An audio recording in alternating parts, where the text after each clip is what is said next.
All right, let's get into it. Today, we're going on a seriously mind-bending journey. We're not just talking about the history of the universe. No, we're going deeper. We're going to trace the logical order of reality itself. We are going to build our entire understanding from the absolute ground up, starting with one single, incredibly powerful idea that, well, underpins literally everything. And this is where we begin. Just let that sink in for a second. Forget the Big Bang, forget quarks and galaxies for a moment. The absolute most fundamental starting point for our reasoning is this, that everything is and always has been just a single unified thing. So, what is this one thing? You can think of it as the fabric of reality.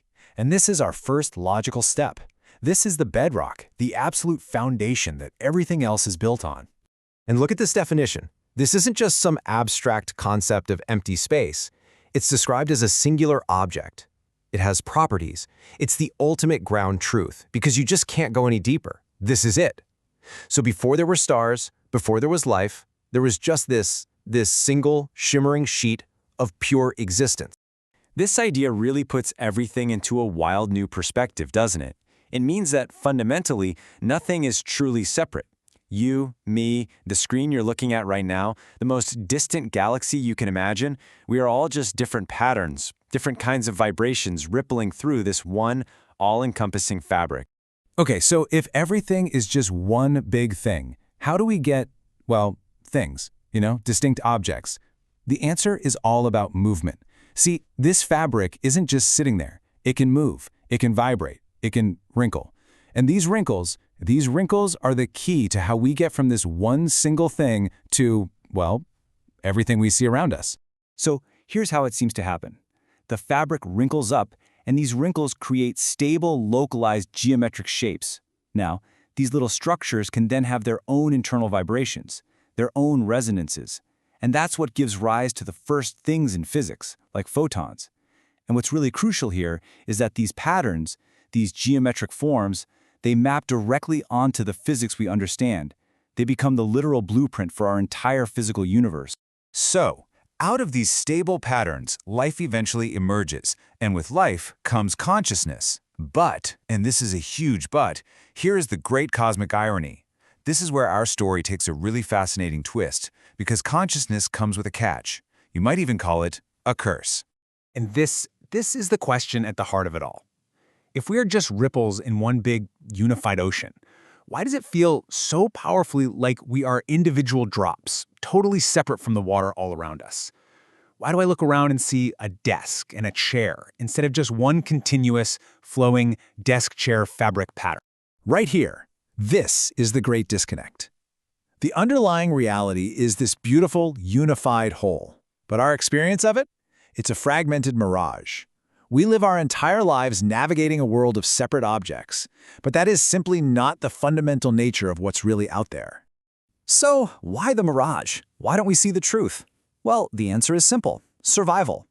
Evolution basically gave us a user interface for reality that is optimized for one thing: staying alive. And it is a massive evolutionary advantage to see a predator as a distinct thing separate from the grass it's hiding in. So, in a way, we were doomed by our own evolution to see separation where there is only unity. And our consciousness pulls this off in a few key ways. First, it creates this powerful illusion of separation. Then it actively partitions or carves up the one fabric into countless different things. And finally, it perceives boundaries. It sees edges and limits and lines that just, well, they don't actually exist in that primordial whole. But here's the twist. This curse, this biological necessity to see the world in fragments, it's also the source of one of humanity's greatest achievements. It's the very reason we were able to invent mathematics. The logic here is pretty inescapable, right? I mean, once your brain forces you to see one wrinkle over here and another wrinkle over there, the concept of the number 2 is basically inevitable.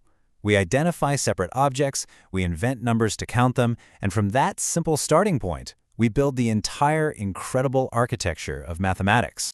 So now we're armed with this incredibly powerful tool, mathematics. A tool that was born directly from our fragmented view of the world. And what do we do with it? We turn it right back around on the universe, and we try to piece the whole puzzle back together again. We invent physics. And doing this requires a massive shift in perspective. Our everyday human experience tells us, I am an independent observer looking at the world. But the reality is, I am a wrinkle constriction. I am part of the fabric itself. We aren't outsiders looking in, we are the fabric's own way of investigating its nature. It's an incredible thought. We are the universe's way of counting itself. I mean, think about it for a second. Our most advanced science, physics, is really just the most complex and sophisticated system we have ever designed for managing and measuring and making sense of the very distinctions that our consciousness forces upon us in the first place. You can actually see our greatest theories as these incredible bridges between the fragments of our perception. General relativity? It's a bridge that connects the fragment we call empty space with the fragment we call massive objects. Quantum mechanics is like the rulebook for navigating the tiniest of fragments, and the holographic principle tries to connect the fragment of a volume with its boundary. Each one is this magnificent bridge, built specifically to connect the pieces of our fractured world. And that brings us right here to this beautiful, full-circle summary of this whole logical order. The one unified fabric creates an observer who is hardwired to see separation. That observer then invents the tools of science, born from that very sense of separation, all in the ultimate hope of finally maybe seeing the unified fabric once again. Which leaves us with one last big, provocative question to chew on. If our most powerful tool for understanding reality, science itself, is fundamentally built on the act of making distinctions and seeing things as separate, can that tool ever truly overcome its own nature to show us the seamless, unified whole where it all began?